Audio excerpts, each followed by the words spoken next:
वेदांत दर्शन, ज्यालाच उत्तर मीमांसा असं म्हणतात किंवा त्याला ब्रह्मसूत्र असं म्हणतात किंवा त्याला उपनिषद सूत्र असं सुद्धा काही ठिकाणी म्हटलेलं आहे. याचे प्रणेते बादरायण आहेत. आता काही ठिकाणी बादरायण म्हणजेच वेदव्यास असं सुद्धा म्हटलेलं आहे. आपल्याला त्याच्यामध्ये फारसं काही खोलवर जायचं नाही. वेदाच्या अंतिम भागाचं विश्लेषण या शास्त्रामध्ये केलेलं आहे म्हणून याला वेदांत असं म्हणतात.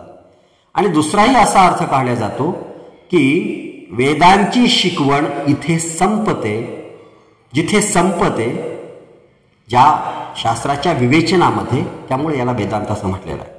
अंत होतो इथे, त्याच्यानंतर अजून काही शिकायचं शिल्लक राहत नाही वेदांच्या बाबतीमध्ये, म्हणून याला वेदांत असं म्हटलेलं आहे.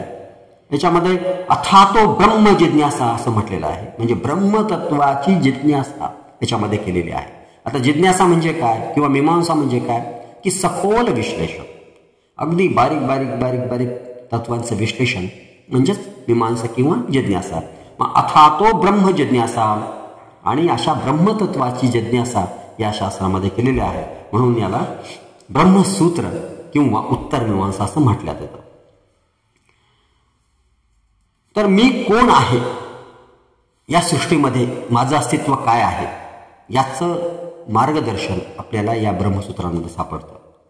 डॉक्टर राधाकृष्णांनी, ज्यांनी मीमांसेला शास्त्र म्हणायला नकार दिला होता, त्यांनी मात्र ब्रह्मसूत्राच्या बाबतीमध्ये फार मोठं स्टेटमेंट दिलेलं आहे. त्यांनी म्हटलेलं आहे की ब्रह्मसूत्र हे सर्वश्रेष्ठ शास्त्र आहे.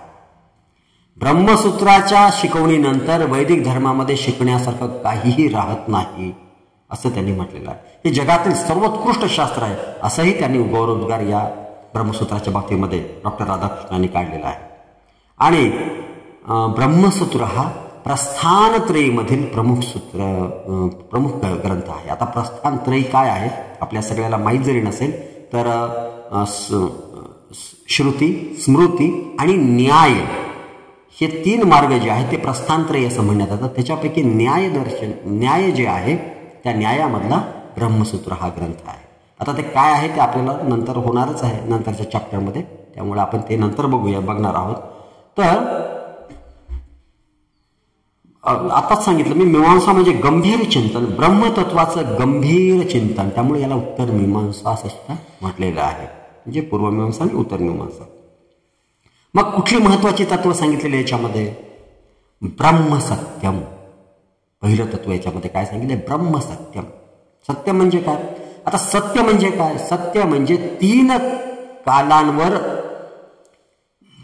तीन काळाच्या कसोटीवर जे उतरतं ते त्याला सत्य असं म्हणतात. मग तीन काळ कोणते? भूतकाळ, वर्तमान काळ आणि भविष्यकाळ. म्हणजे त्यांनी जे सांगितलेलं ब्रह्मतत्व आहे हे ब्रह्मतत्व कालही होतं, भूतकाळामध्ये होतं, आजही आहे, वर्तमान काळामध्ये सुद्धा आहे आणि भविष्यामध्ये सुद्धा राहणार आहे. हे त्रिकलाबाधित सत्य आहे. त्यामुळे ब्रह्मसत्यम. जगत मिथ्यम किंवा जगत मिथ्य, हे जग मिथ्या आहे, जे दिसतं आपल्याला ते तसं नाहीये. मुळामध्ये हे सगळं ब्रह्मतत्व आहे. आज आपल्याला प्राणी दिसतात, आपण दिसतो, आपले मित्र दिसतात किंवा जे काय दिसतं हे सगळं मिथ्या आहे. त्याच्या मुळाशी जे आहे ते ब्रह्मतत्व आहे.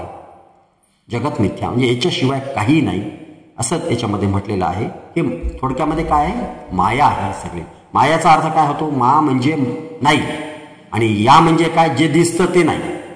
जे दिसतं ते नाही त्यालाच माया असं म्हटलेलं आहे. आणि सगळं माया रूप आहे. तुम्हाला सगळं दिसतं परंतु याच्या मुळाशी जे आहे ते ब्रह्मतत्व आहे. म्हणून याला काय म्हटलेलं आहे? अद्वैतवाद म्हटलेला आहे.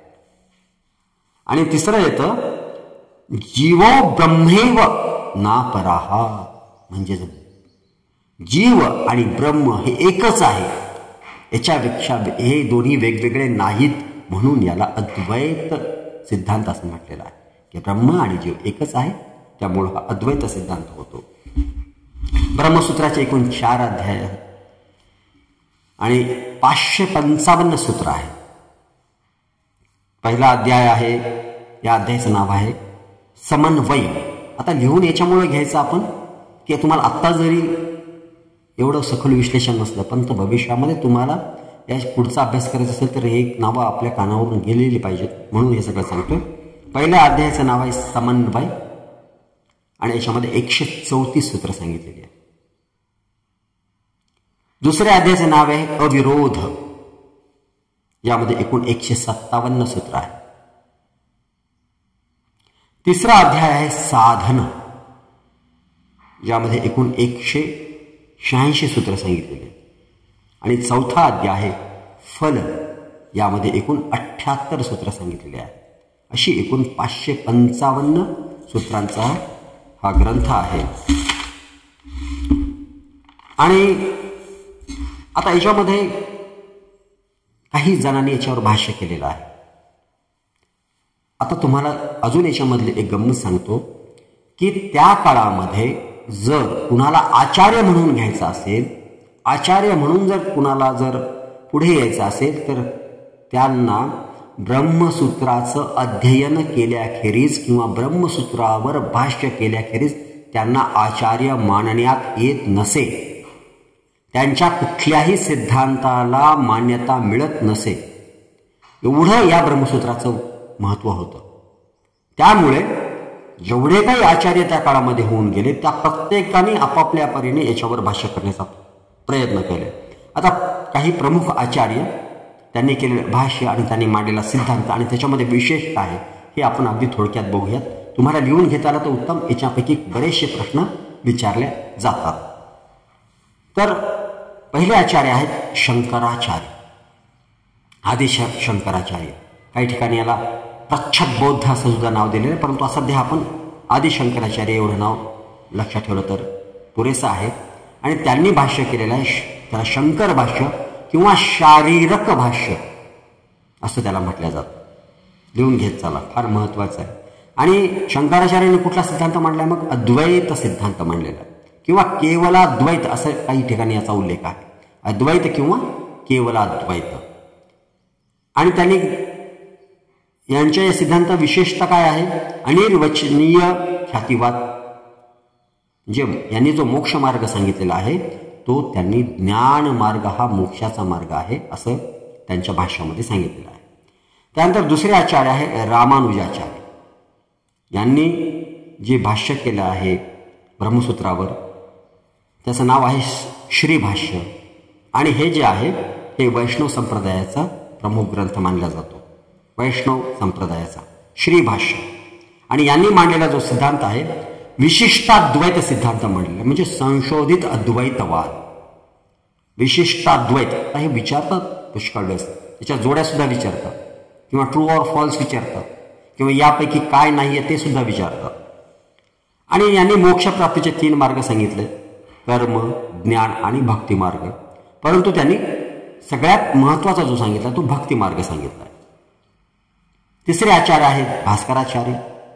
यांनी लिहिलेलं जे भाष्य आहे त्याचं नाव आहे भास्कर भाष्य. आणि त्यांनी सांगितलेला सिद्धांत जो आहे तो भेदाभेद हा सिद्धांत आहे. त्यांनी काही त्यांच्या याच्यामध्ये विशेष असं काही सांगितलेलं नाही. चौथे आचार्य आहेत निंबकाचार्य. यांनी लिहिलेलं भाष्य जे आहे वेदांत पारिजात. भाष्याचं नाव वेदांत पारिजात निंबकाचार्यांनी लिहिलेलं. आणि त्यांनी मांडलेला सिद्धांत जो भेदाभेद सिद्धांत असं म्हणतात त्याला, सॉरी द्वैताद्वैत सिद्धांत म्हणतात. निंबकाचार्यांचा द्वैताद्वैत. आणि त्यांनी काय सांगितलं की मोक्षाचा मार्ग त्यांनी भक्ती मार्ग असा सांगितलेला आहे. त्यानंतरचे 5वे महत्वाचे आचार्य आहेत मध्वाचार्य किंवा माधवाचार्य असं सुद्धा म्हणतात. यांच्या भाष्याचं नाव आहे पूर्ण प्रज्ञाभाष्य. पूर्ण प्रज्ञाभाष्य. आणि यांनी मांडलेला सिद्धांत जो आहे तो द्वैतवाद सिद्धांत मांडलेला आहे. आणि यांनी ज्ञान मार्ग हा मोक्षाचा मार्ग सांगितलेला आहे. त्यानंतरचे आचार्य आहेत वल्लभाचार्य. यांनी सांगितलेलं भाष्य जे आहे त्याला अणुभाष्य असं म्हणतात. अणुभाष्य, अणुभाष्य. आणि यांनी मांडलेला सिद्धांत आहे शुद्ध द्वैतवाद सिद्धांत. आणि यांनी सुद्धा मोक्षाचा मार्ग हा भक्ती मार्ग सांगितलेला आहे. म्हणजे वैदिक धर्माचा जो काही अभ्यास तुम्हाला करायचा असेल तो या कसोट्यांवर सिद्ध होणं त्या काळामध्ये अनिवार्य होतं ब्रह्मसूत्राच्या. म्हणून हे जे महान सगळे आचार्य आहेत ना, त्यांनी याच्यावर अध्ययन केलं आणि त्यांना काय समजलं हे त्यांनी आपापल्या भाषेमध्ये मांडलेलं आहे. हा आपला वेदांत दर्शन म्हणजेच ब्रह्मसूत्र हे 6वं दर्शन आपलं इथे संपतं.